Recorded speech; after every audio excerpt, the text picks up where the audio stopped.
Entre la domination de McLaren, les pénalités de Verstappen et les premières satisfactions de Ferrari, on a eu le droit à un week-end intense, alors c'est parti pour l'analyse.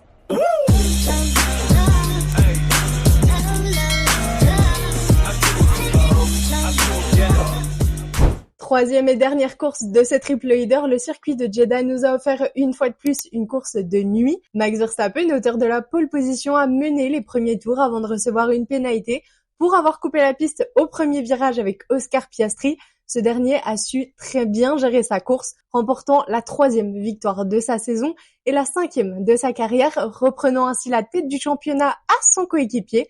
Charles Leclerc a offert à Ferrari son premier podium de la saison. Mais alors, que faut-il retenir de ce week-end? On va regarder tout ça ensemble, mais de votre côté, n'oubliez pas de vous abonner et de liker cette vidéo si vous voulez soutenir la chaîne et si vous ne voulez rien manquer du reste de la saison. En attendant, dites-moi en commentaire ce que vous avez pensé de ce week-end et de ce podium. Et puisqu'on parle de podium, on va commencer du côté de chez McLaren avec un week-end très solide. Ils ont clairement le lead de cette saison avec la tête de 2 championnats. Ce week-end, ça a clairement été une confirmation des performances de cette monoplace avec une voiture qui est parfaitement équilibrée, qui a l'air efficace sur tous les types de circuits. Oscar Piastri s'affirme de plus en plus comme un leader qui est naturel, discret, mais redoutable. Il ne laisse passer aucune opportunité avec quasiment aucune erreur depuis le début de la saison. En face, Lando Norris vit un début de saison un peu plus contrasté, mais pour autant, en Arabie Saoudite, ce week-end, il affichait un rythme qui était vraiment plus solide que ceux des week-ends derniers, avec des bonnes performances en essai et en début de qualif. Et je vous l'avais dit, ce qui était extrêmement important à surveiller, ça allait être la Q3.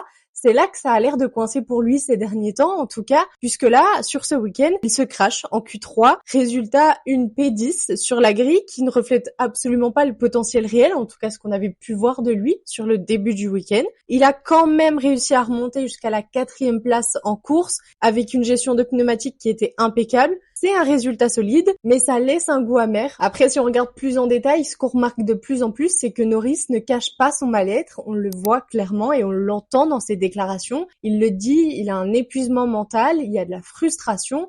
Et ça, il n'en avait jamais parlé aussi ouvertement. Et c'est déjà peut-être un premier pas pour essayer de s'en sortir et d'aller mieux pour chercher des performances. Après, on peut comprendre que le fait de voir son coéquipier qui est calme, qui est régulier, qui arrive à rebondir sur chaque erreur, ça doit pas l'aider non plus, surtout que Norris, il est là depuis des années. Il a connu les années difficiles chez McLaren et au moment où la voiture devient plus compétitive, c'est finalement pas vraiment lui qui en profite le plus. Alors ce qui va être intéressant à regarder maintenant chez McLaren, c'est comment Piastri se positionne dans ce rôle de leader au championnat. Est-ce qu'il va rester aussi froid, aussi posé, avec une aussi bonne gestion de course, du championnat, etc. Est-ce que Norris va réussir à rebondir puisqu'on a une petite pause avant le prochain Grand Prix? Est-ce que ça va lui faire du bien, mentalement, psychologiquement, de se poser, peut-être rentrer à la maison, analyser ce qui va pas, faire le point avec lui-même? Ça va être intéressant de voir à son retour comment il se positionne mentalement.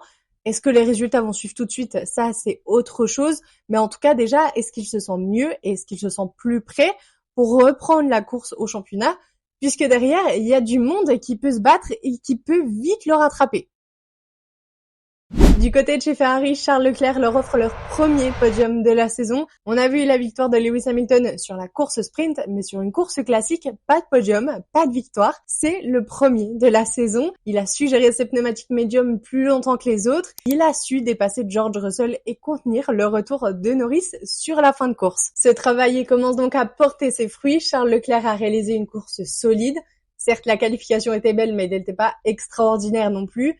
Tout se joue donc en course et ça, c'est un signal fort. C'est pas une révolution en soi, mais ça présage quand même du bon. Et selon moi, ce qui les a vraiment aidés, c'est leur qualité de gestion de l'après-course. Contrairement aux autres années, on sent une certaine stabilité, une lucidité dans l'analyse et une volonté de progresser au lieu de tout remettre en question. Est-ce que ça vient de l'arrivée d'Hamilton? Ça, on n'en sait absolument rien. En tout cas, la forme de maturité dans la gestion des performances que cela apporte, ça pourrait vraiment les aider à se relancer au championnat. Après, du côté de Lewis Hamilton, ça reste quand même assez compliqué. Il l'a dit à plusieurs reprises, il a du mal à se faire à cette voiture, à trouver du feeling, à se sentir connecté avec cette monoplace. Ce malaise-là, il était encore présent en Arabie Saoudite et forcément, ça freine ses performances lui personnellement, mais ça freine aussi celle de l'équipe au championnat constructeur. Alors si Ferrari veut assurer des podiums à l'année, il va falloir intégrer Hamilton dans cette dynamique de développement et trouver des solutions techniques à ce qui lui pose problème, mais ça a l'air quand même d'être sur une meilleure voie que les semaines précédentes. Du côté de chez Ferrari, on progresse, on apprend, on s'accroche, on espère mieux qu'un podium comme ça qui est ponctuel, mais pour ça, il va falloir réussir à aligner les performances des deux pilotes. Tout est possible, le championnat est encore long.